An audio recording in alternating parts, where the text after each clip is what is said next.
बुलेटिनच्या सुरुवातीला महत्त्वाची बातमी. डॉक्टर नरेंद्र दाभोलकरांच्या हत्येप्रकरणी तब्बल 2.5 वर्षांनंतर पहिली अटक करण्यात आलेली आहे. सनातन संस्थेशी संलग्नित असलेल्या हिंदू जनजागरण समितीच्या वीरेंद्र तावडेला सीबीआयने अटक केली आहे. त्यामुळे नरेंद्र दाभोलकरांच्या हत्येमागे हिंदुत्ववादी संघटनांचा हात असल्याचा संशय आणखी गडद झालेला आहे. दरम्यान गेल्या आठवड्यात सीबीआयने सारंग अकोलकर आणि वीरेंद्र तावडे यांच्या घरांवरती छापे मारले होते. तेव्हापासून वीरेंद्र तावडेची सीबीआयकडून चौकशी सुरू आहे.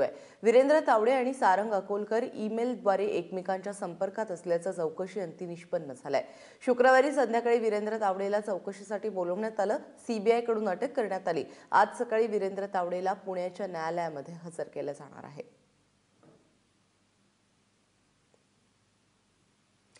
डॉक्टर नरेंद्र दाभोलकरांचे पुत्र हमीद दाभोलकर यांच्याशी आम्ही अटकेनंतर संवाद साधला. पाहूयात त्यांची काय प्रतिक्रिया आहे.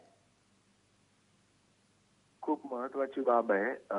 वेदना या गोष्टीची आहे की हे जर डॉक्टरांच्या खुनानंतर तातडीनं झालं असतं तर कदाचित पानसरे आणि कलबुर्गींचे खून टळले असते.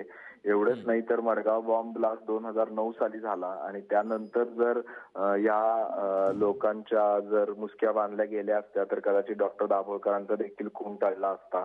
पण उशिरानं का होईना ही एक महत्वाची अटक झालेली आहे.